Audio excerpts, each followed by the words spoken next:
Estamos de vuelta aquí en Buenos Días Wall Street y señores, llegó el día viernes, por supuesto, momento de hablar de ese mercado inmobiliario donde esta semana hemos visto ese aumento en las tasas hipotecarias, cambios en ese inventario de viviendas, señales sobre la actividad de compradores, expectativas, por supuesto, sobre esa próxima reunión por parte de la Reserva Federal, tensiones políticas alrededor del liderazgo del Banco Central y además una nueva legislación de vivienda aprobada por el Senado que podría tener, por supuesto, impacto en esa oferta de propiedades aquí en el país. Para ayudarnos a entender qué significan estos cambios para los compradores, para los vendedores, para los propietarios e inversionistas, nos acompaña como cada semana Juan Santos. Él es agente inmobiliario, analista del mercado de vivienda, CEO de The Santos Group y por supuesto parte de la firma de Keller Williams aquí en el sur de la Florida. Así que Juan, como cada viernes, bienvenido ya a tu casa. Buenos días, Wall Street.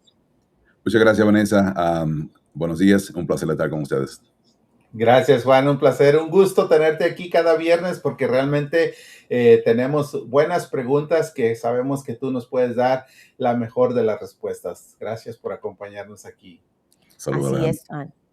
Así es, Juan, así es, Alejandro, y por supuesto entrando ya a ese mercado inmobiliario que sabemos que también, por supuesto, siente todo lo que es ese cambio, ese cambio que estamos viendo en este momento a nivel geopolítico también aquí dentro de casa. Juan, arrancamos hablando de esas tasas hipotecarias. Cuéntanos, sabemos que en esta semana ha habido cambios dentro de ellas. Estamos hablando de que han alcanzado su nivel más alto de ese 2026. Apenas estamos en el mes de marzo, pero está ya en 6,35%, incluso después de haber estado cerca de ese 6,1% hace apenas unos días. Para muchas personas, Juan, esto genera preocupación porque sienten que el mercado como que vuelve a encarecerse. Cuéntale a la audiencia qué está provocando ese aumento repentino en esas tasas hipotecarias y sobre todo qué deberían entender sobre hacia dónde podrían dirigirse durante el resto de ese 2026. Bueno, Vanessa, te puedo decir, lo primero es que debemos entender que la tasa hipotecaria está directamente ligada al mercado de bonos, especialmente al rendimiento de bonos del Tesoro de 10 años, que hoy está alrededor de 4,26%, aunque hoy no hubo una noticia económica destacada, los mercados están reaccionando a varias presiones acumuladas, entre ellas la incertidumbre geopolítica, los precios de la energía más altos y la expectativa de la inflación. También hay un factor técnico importante. Cuando la tasa cruzan a niveles de clave del 6,25, el mercado hipotecario suele volverse más volátil, lo que puede provocar movimientos más rápidos hacia arriba o hacia abajo. Eso fue exactamente lo que vimos esta semana. Las tasas pasaron rápidamente, aproximadamente de 6,12 a cerca de 6,35, un movimiento que normalmente ocurre cuando los inversionistas ajustan su expectativa sobre la inflación y política monetaria. Otro elemento importante es la gran cantidad de deuda que el gobierno de Estados Unidos está emitiendo, lo que aumenta la oferta de bonos en el mercado. Cuando hay más bonos disponibles, los inversionistas exigen rendimientos más altos, lo que empuja la tasa hipotecaria hacia arriba.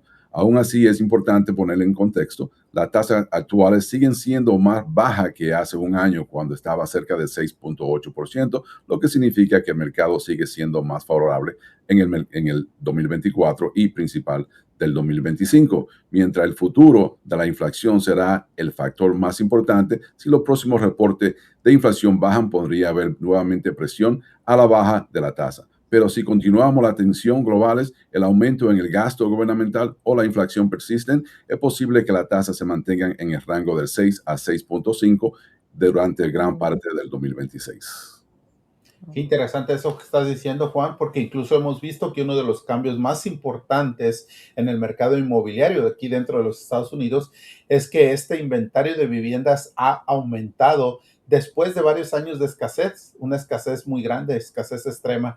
¿Qué significa propiamente este aumento de inventario para los compradores o para los propios vendedores en este año 2026?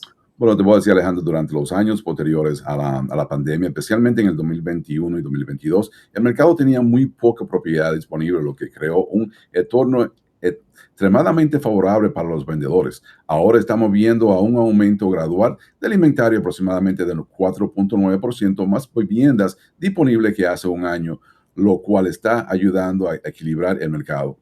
Este cambio es importante porque le da más opciones a los compradores, quienes durante años tenían que competir con ofertas múltiples y tomar decisiones muy rápidas. Para los vendedores, esto significa que el mercado sigue activo, pero ahora el precio correcto es más importante que nunca. Las propiedades que estén sobrevaluadas tienen a quedarse más tiempo en el mercado. De hecho, Alejandro, los datos muestran que el promedio de los días en el mercado está aumentando, lo que indica que los compradores están tomando más tiempo para comparar opciones.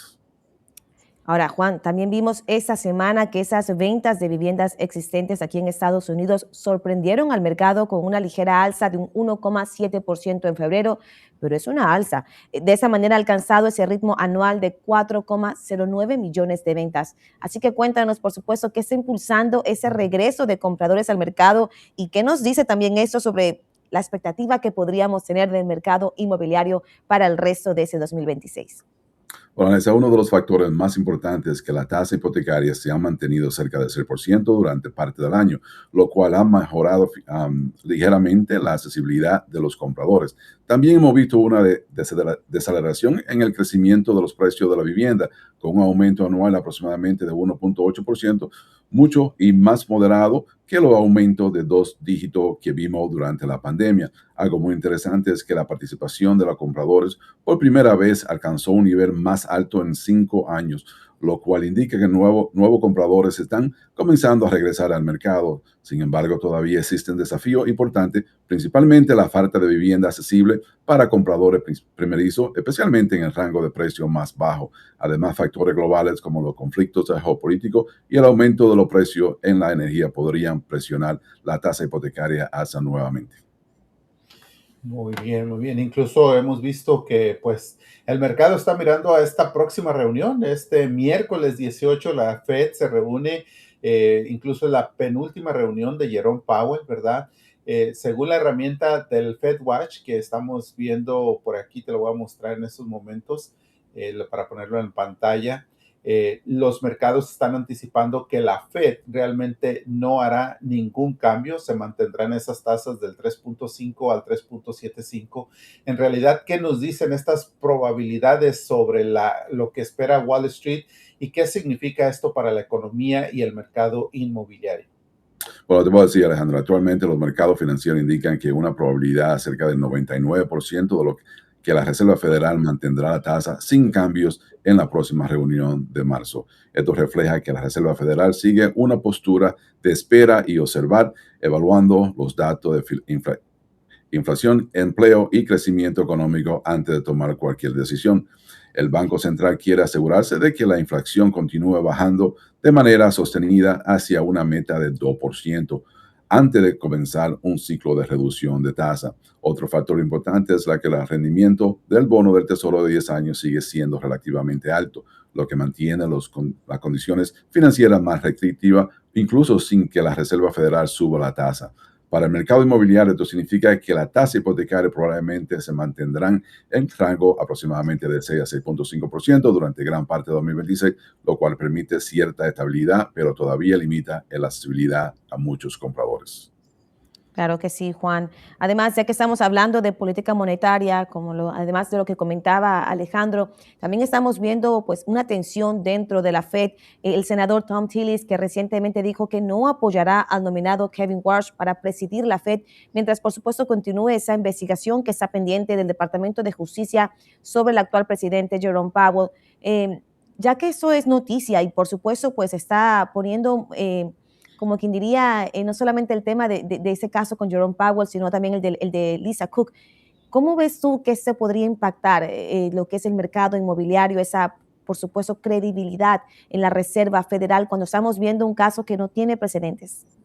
Bueno, te puedo decir, la Reserva Federal históricamente ha tratado de mantener su independencia del poder político porque es independiente, es clave para mantener la confianza de los mercados. El hecho de que exista una investigación del Departamento de Justicia relacionada con Jerome Powell y al mismo tiempo un proceso para nombrar a un nuevo presidente de la Reserva Federal introduce un elemento de incertidumbre institucional. El senador Tom Tillis ha dicho que Kevin Warsh tiene las credenciales adecuadas para dirigir la Reserva Federal, pero se rehúsa a apoyar la nominación mientras la investigación continúa. Esto significa que la confirmación del próximo presidente de la Reserva Federal podría retrasarse, lo que genera preguntas sobre la dirección futura de la política monetaria. Para los mercados financieros, la credibilidad y la estabilidad del liderazgo del Banco Central son extremadamente importantes. Cualquier señal de interferencia política puede provocar volatilidad en los bonos y el dólar y la tasa de interés. Sin embargo, es importante recordar que las decisiones de la tasa no dependen de una sola persona, sino de todo el Comité Federal del Mercado Abierto. Oye, Juan, hemos visto esta semana que el Senado aprobó con un voto bastante contundente, 89-10, lo que se conoce como el 21 Century Road to Housing Act, considerando que es el paquete de vivienda más importante aprobado en una década. Explícanos qué busca lograr esta ley y por qué es tan importante para el mercado inmobiliario dentro de los Estados Unidos. Bueno, te voy a decir, Alejandro, este proyecto de ley busca abordar uno de los problemas más grandes del país, la escasez de vivienda, que según la Asociación Nacional de Realtors, NAR, espera casi 5 millones de viviendas necesarias. La legislación combina propuestas de la Cámara de Representantes y del Senado para aumentar la construcción de vivienda y mejorar la accesibilidad para compradores y rentatarios. Entre las medidas más importantes están incentivos para construir más vivienda, incluyendo viviendas modulares y prefabricadas, simplificación de los programas federales de vivienda que hoy retrasan muchos proyectos de construcción, mejor acceso a la hipoteca pequeña, algo clave para los compradores de vivienda económica. También incluye iniciativas para promover vivienda en zonas rurales y mejorar el acceso a préstamo VIE para los veteranos. Y bueno, Juan, aunque el proyecto como tal recibió apoyo bipartidista, pues varios grupos también dentro de la industria han expresado preocupaciones sobre algunas secciones del proyecto de ley, especialmente aquellas que están relacionadas con viviendas built to rent. Así que, Juan, ¿cuáles son esas preocupaciones y por qué son importantes también para observarlas en el mercado de alquiler?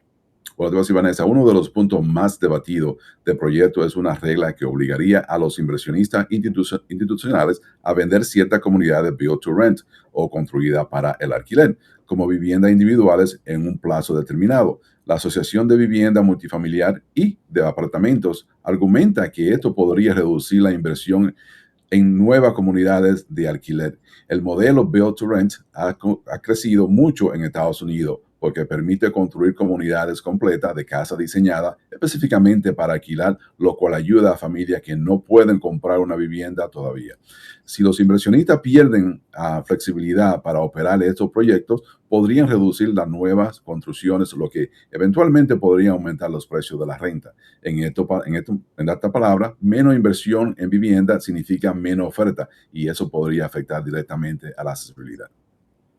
Muy bien, Juan. Incluso volviendo a lo que el Senado aprobó, este proyecto, el siguiente paso, pues sabemos que es que pueda ir a través de la Cámara de Representantes antes de poder llegar al presidente para que se convierta en ley. ¿Qué impacto podría tener esta legislación en el mercado inmobiliario si es que finalmente se aprueba como se está esperando? Si el proyecto se convierte en ley, podría facilitar la construcción de más vivienda en todo el país, lo cual es fundamental para resolver la crisis de oferta. También podríamos modernizar varios programas federales de financiamiento, lo cual permitirá más compradores accedieran al mercado. La ley incluye herramientas para reducir la burocracia y acelerar las aprobaciones del nuevo proyecto de vivienda, algo que muchos desarrolladores han solicitado durante años. Sin embargo, todavía existe debate sobre ciertas secciones relacionadas con el financiamiento multifamiliar y las regulaciones para inversionistas. Si estas secciones se modifican en la Cámara de Representantes, el proyecto podría convertirse en uno de los cambios más importantes de la política de vivienda en más de 10 años. Interesante, Juan. Ahora, por supuesto, pues hemos ya tocado varios temas que están tocando ese mercado inmobiliario en ese momento, pero en cada una de tus participaciones aquí en Buenos Días Wall Street, siempre mencionas que sigues datos del mercado cada semana, buscando entender, por supuesto, hacia dónde se dirige el sector inmobiliario y poder, pues, de esta manera asesorar correctamente a quienes van a ti. Ahora, ¿qué indicadores, cuéntanos, revisas tú con regularidad y por qué consideras que son tan importantes incluso para interpretar lo que está pasando en el mercado de vivienda el día de hoy? Pero te puedo decir que cada semana seguimos varios indicadores que nos permiten obtener una radiografía clara del mercado inmobiliario en Estados Unidos. Uno de los más importantes es el rendimiento del bono del Tesoro 10 años, porque ese indicador influye directamente en la tasa hipotecaria, que a su vez afecta la capacidad de compra de los compradores. También observamos el índice de solicitudes de hipoteca para compradores, ya que este indicador nos muestra si la demanda de compradores están creciendo o desacelerándose. Otro dato clave es el inventario nacional de vivienda unifamiliar y las nuevas propiedades que salen al mercado cada semana, porque nos permiten medir la oferta disponible y la competencia entre vendedores. Analizamos igualmente el porcentaje de propiedades que están reduciendo su precio, lo cual revela si los vendedores tienen que ajustar su perspectiva debido a la demanda o a la tasa de interés. Seguimos la venta pendiente, que nos da una señal temprana de cuántas propiedades están entrando bajo contrato y hacia dónde se dirige el volumen de venta futura. También monitoreamos las solicitudes de desempleo y que el mercado laboral influye directamente en la estabilidad del mercado inmobiliario y en la confianza de los compradores. Otro indicador importante es la diferencia entre la tasa hipotecaria de 30 años y el rendimiento del bono a 10 años, o lo que se conoce como el spread, lo que más muestra el nivel de riesgo en el mercado hipotecario y el costo del financiamiento. Finalmente, analizamos los patrones de migración de poblaciones, porque el movimiento de personas hacia cierto estado, especialmente en el sur del país, tiene el impacto directo en la demanda de vivienda y en los precios. Juan, excelente. Como siempre, tú le das ese consejo en este momento a la audiencia, a ese que está buscando comprar, vender, invertir en este mercado. Tengo una pregunta porque surgió de hecho de las redes sociales. El otro día vi a una persona que contaba cómo logró listar su casa en él mismo y venderla incluso a través de esa herramienta ChatGPT que lo guió en todo. Yo soy amante de la tecnología y por supuesto de la inteligencia artificial, mas no podría reemplazar la asesoría de una persona como tú que tiene pues bastantes años de experiencia, que conoce muy bien el mercado, al menos aquí en el sur de la Florida. Me gustaría que le des un consejo en este momento a la audiencia para que entiendan lo delicado que es de poder contar con esas herramientas para poder hacer algo, una decisión tan grande como la que es listar su casa. ¿Por qué realmente necesitan a un agente inmobiliario en este momento, pues a un agente como Juan Santos? Bueno, gracias por traer ese tema. Es muy importante esa noticia porque lo más importante es saber exactamente lo necesario. Como hoy, más que nunca, los propietarios deben conocer el valor actual de su propiedad, cómo están las tasas hipotecarias, cuánto equity han tenido y cómo se está comparando en su vecindario actual. Mayormente lo que hizo esa persona, mayormente es buscar exactamente, preguntarle exactamente lo que estamos conversando, es cuál sería la mejor manera de cómo vender mi propiedad, cuál sería el valor de la propiedad. Toda esa pregunta exactamente es algo muy importante que debemos saber, porque cuando estamos tomando decisiones de vender, refinanciar, comprar otra propiedad, invertir o simplemente planificar mejor su finanza, muchas veces las personas no se dan cuenta de cuánto ha cambiado el valor de sus propiedades en el equity, en las condiciones actuales del mercado. Por eso es importante contar con una herramienta que le permita seguir de cerca esa información y recibir orientación basada en su situación actual. Además, conocer cómo de este movimiento, su vecindario, cuántas propiedades están saliendo al mercado, cuántas están bajando de precio, cuánto tiempo tardan en venderse y a qué precio se están cerrando las ventas. Puede marcar una gran diferencia al momento de tomar una decisión inteligente. Por eso, mayormente, toda herramienta que sea necesario para poder ayudar a una persona a poder saber exactamente la situación actual y cómo vender o cómo refinanciar o cualquier situación. Sí, hay muchas herramientas, pero siempre tenemos que estar al día con nuestras propiedades. Y muy bien asesorado, Juan, por supuesto. O sea, yo no me imagino comprando una casa sin un agente inmobiliario. O sea, por más de que ¿qué hace uno con la información si no tiene una asesoría desde lo que es el inicio de pensar en ponerla, de buscar la propiedad hasta ya darse el cierre y tener la llave en la mano? Así que gracias, Juan, por cada viernes estar aquí, explicarnos un poquito más de lo que está moviendo el mercado inmobiliario y nada, un último consejo ya para esa audiencia. Bueno, te puedo decir que como dije, información, estar bien informado y tratar de usar más, prepararse, estar siempre preparado antes de tomar una decisión. Hoy día es algo muy, muy importante. Así es. Claro que sí, es muy importante estar siempre informado y tener la asesoría de una persona que tiene la experiencia, que tiene el conocimiento en ello. Juan, te agradecemos mucho el que estás aquí y bueno, vamos a ver qué es lo que sucede durante esta próxima semana y el siguiente viernes, pues nos tengas noticias sobre los cambios en todo lo que es el sector inmobiliario. Feliz fin de semana. Feliz fin de semana. Señores, breve pausa comercial y por supuesto ya regresamos.